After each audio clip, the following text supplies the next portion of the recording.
बिस्मिल्लाहिर्रहमानिर्रहीम। खातिन हज़रात, मैं हूँ अख्तर अब्बास और आप सबको अस्सलाम वालेकुम। हमारे गूगल मीटअप के दिन थोड़े, और जिन जिन ने रजिस्ट्रेशन करानी है अपनी और अपने प्यारों की फ़ौरन करवा लीजिए। अगर आपने पहले कोई कोर्स अटेंड किया हुआ है तो 500 का आपको उसमें डिस्काउंट। 0300 946 8746 ईजी पैसा जैज़ कैश पे आपने 2000 जमा कराना है और अपनी रजिस्ट्रेशन मुकम्मल करा लें। बहुत शानदार यूनिक इस पे जो लोगों के रिव्यू आ रहे हैं वो ये कि पाकिस्तान में इस मौजू पे इससे पहले कभी किसी ने काम नहीं किया, and we have the honour कि हमने इस पे कोर्स भी बनाया और अब हम इस पे गूगल मीटअप कर रहे हैं। अच्छा जी, आज हमारा अजीम का सवाल और बड़ा डाटा सवाल है। वो कहते हैं कि मैं कैसे घर से आई थी जहां मेरी वालदा ने मुझे सिखाया था कि तुमने सुई बन के रहना है, चुबंदा नहीं है, जोड़ के, वो जो रिश्ते टूटे हुए भी हों तो उनको जोड़ना है।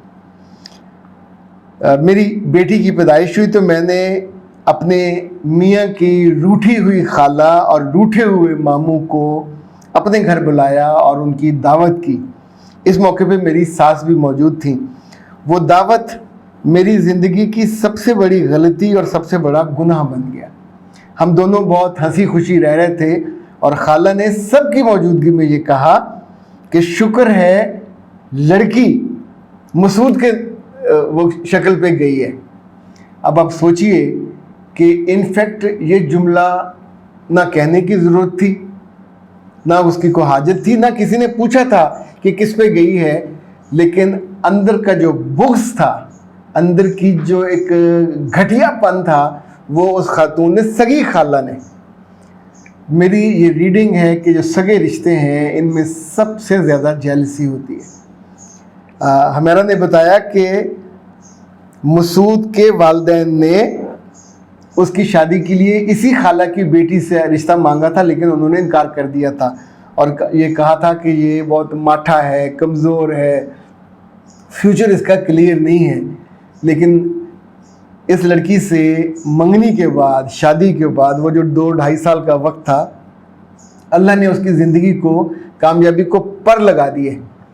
अब उनके पास one of the best car है, बहुत खुला डुला, यूँ समझें जैसे को 1000 गज़ का घर है जिसमें वो रह रहे हैं, लेविश तर्ज़ ज़िंदगी। उसमें उनकी बेटी पैदा हुई, बहुत ही खूबसूरत, यानी जो देखता है वो कहता है कि इसको तो हाथ लगाएं तो मैली होती है। तो इस मौके पे जो खाला ने किया, ममानी ने उससे भी हाथ आगे बढ़ के कहा और वही मौजूदगी हुए कि गैरां दी कुड़ी तो गैरां दी कुड़ी होंदी है, यहाँ कहीं अपनी होती तो अपने बच्चे का जो कमाया हुआ है वो अपने ही घर में रहता। अब आप सोचिए कि वो गैरां दी कुड़ी ने नेकी की और आप बदबख्तों को उस घर में बुलाया दावत करके, और आप उसको सिला क्या दे रहे हैं। इस बात को दूसरा महीना है उनके जाने के बाद, मियाँ साहब ने अकल की तमाम हदें अबूर कर दी और उसको अपनी बीवी, जो पहले किस्मत की धनी लगती थी, खूबसूरत लगती थी, अब वो सुबह शाम वो जुमला दोहराता है सॉरी, कि मेरी खाला ने जो बात कही और बात सच कही है कि बच्ची तो मुझ पे गई है, अगर कहीं तुझ पे जाती। अच्छा, जब आप सोचिए एक लम्हे को कि लड़की तुमने पसंद की, उससे शादी की, कबूल शुरू तो वो होगी, अनपढ़ भी नहीं है, जाहिल भी नहीं है, तुम्हारी खाला ने तुम पे मुंह पे मारा था, रिश्ता वो भी नहीं है, इज़्ज़त से आया था, इकराम से आया था। उसके आने के बाद तुम्हारे घर में खैर आई, बरकत आई, बेटी आई, सब बेहतरी के स्टेप्स तुमने अबूर किए। अब तुम्हें शर्म नहीं आती उसका सांवलापन देखते हुए? यानी ये मर्दों का या औरतों का जो कच्चे कानों का होना है, ये बहुत नुकसान पहुंचाता है। मर्द को कभी कच्चे कानों का नहीं होना चाहिए, उसे अपने फैसले पे, अपनी पसंद पे कायम और दायम रहना चाहिए। अब आप सोचिए कि मुझे इस रिश्ते का जो फ्यूचर है सिर्फ इस सूरत में बचता दिखाई देता है कि अगर ये जो मसूद साहब हैं ये अकल के नाखून लें, ये समझदारी का सबूत दें और वापस उसी तौर पे उस बीवी की कदर करें, उससे मोहब्बत करें, चूँकि इस रिश्ते की अप्रूवल मेरे रब ने दी है। वो कमज़ोर थी या नहीं थी, उसके घर वाले कैसे थे, उसके बावस वो आपके घर में आई اور اس نے آپ کے گھر کو خیر و برکت سے بھر دیا. یہ ہمارے ایمان کا حصہ ہے کہ لڑکی جب آتی ہے وفا ساتھ لے کے آتی ہے, محبت لے کے آتی ہے, وفاداری لے کے آتی ہے, ساتھ رزق لے کے آتی ہے, ساتھ عزت بھی لے کے آتی ہے.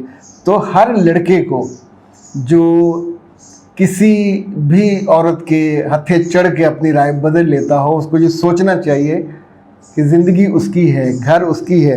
اس گھر کو خالہ کی بیٹی نے رونق نہیں بخشی, اس گھر کو ماموں کی بیٹی نے رونق نہیں بخشی, کسی اور نے رونق بخشی ہے. اور جب تمہاری ان لوگوں نے انسلٹ کی تھی وہ لمحہ یاد نہیں ہے. ویسے میں آپ کو ایک بات دل کی بتاؤں کہ یہ جو روٹھے ہوئے رشتے ہوتے ہیں, جس کے ہیں اسی کو سنبھالنے چاہیے. لائک آپ کی ساس کے ہیں تو وہ سنبھالے, آپ نے کوئی ٹھیکہ نہیں لیا ہوا کہ روٹھی ہوئی خالہ کو اور روٹھے ہوئے ماموں کو منانے بیٹھ جائیں. وہ جس کا رشتہ ہے اسی کے ساتھ جڑا ہوا ہے, اسی کو کرنے دیں. آپ کے گھر آ کے اگر اسی طرح کا فساد پھیلائیں گے, ان کو گاڑی ڈائجسٹ نہیں ہوتی, ان کو گھر کے ساز و سامان ڈائجسٹ نہیں ہوتا, ان کو آپ کی خوشی ڈائجسٹ نہیں ہوتی. ایون اگر میاں زیادہ محبت کا اظہار کر دے اپنی بیوی سے اور بچی سے اپنے عزیزوں کے سامنے, وہ بھی ڈائجسٹ نہیں ہوتا. یہ بری بات ہے, مگر المیہ یہ ہے کہ بہت ساری خرابیوں کی طرح یہ خرابی ہمارے ہاں موجود ہے اور اسے بچنے کی سبیل کرنی چاہیے. اختر باز کو دیجیے اجازت. السلام علیکم. زندگی کسی سڑک کی طرح ہے, نہ تو سڑک سیدھی ہوتی ہے ہمیشہ, اور نہ ہی اس میں سے ہمس اور جمپس آنے باز آتے ہیں.